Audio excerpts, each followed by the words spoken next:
The shooting left 58 Americans dead, over 800 injured, and today, after nearly 16 months of investigation, the FBI has found no specific motive in that Las Vegas massacre. It was carried out, of course, by Stephen Paddock. The question we have is the following. Does the FBI owe victims' families and American citizens more than we don't know? For more, we're joined by investigator Jim Breslow, who is the only person to have interviewed Paddock's brother, and Brian Claypool is a witness to the shooting and a representative for several victims. Jim, you interviewed Paddock's brother. Did the FBI ever interview you as a result of your interview of him? No, but they actually did interview Bruce quite extensively. So he was in Los Angeles, and he actually got discovered because there were existing charges against him for possession of what? Child pornography, the same thing that was found on his brother Stephen's computer in the hotel room. So they interviewed him for approximately a day. His reaction to this report, I got it from him today. He said there's no surprises to him in what's in this report as far as what the FBI is saying they believe motivated his brother. Brian, you represent victims, their families. This has been just a horrific period for so many lives lost. And when you look at the report, it's basically a lot of nothing.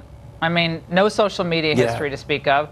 Still don't know much about his wife's, travel overseas to Pakistan. There's always been all these theories out there about that. Nothing ever really came of it. What are your thoughts tonight? Yeah, Laura, not only am I a victim of the shooting, but I represent over 125 victims. And I got a call yesterday from a woman in Alaska. She's my client. Her son was killed in the shooting. And she ironically said to me, hey, have you seen the FBI report? You know what I said, Laura? I said, the FBI? I forgot they were even on this investigation.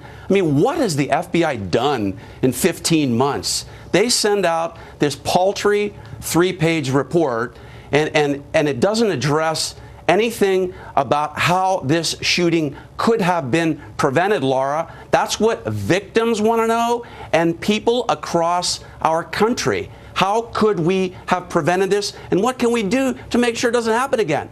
15 months later, we have nothing. But we do have one thing that the FBI came up with that's really helpful. They concluded, Laura, that Stephen Paddock chose an optimal location for this shooting, that he picked the 32nd floor of the Mandalay Bay right across the street where there were unsuspecting and vulnerable victims. Why is that important? Because in this civil litigation, that's going to be devastating to MGM because it was foreseeable that this shooting could have taken place. Yeah, well, again, I think for Americans watching this tonight, and we remember that night and how this all unfolded, I guess we want an answer. I mean, there are things in life you just can't find an answer to. I mean, that is the case as well. Things you can't explain.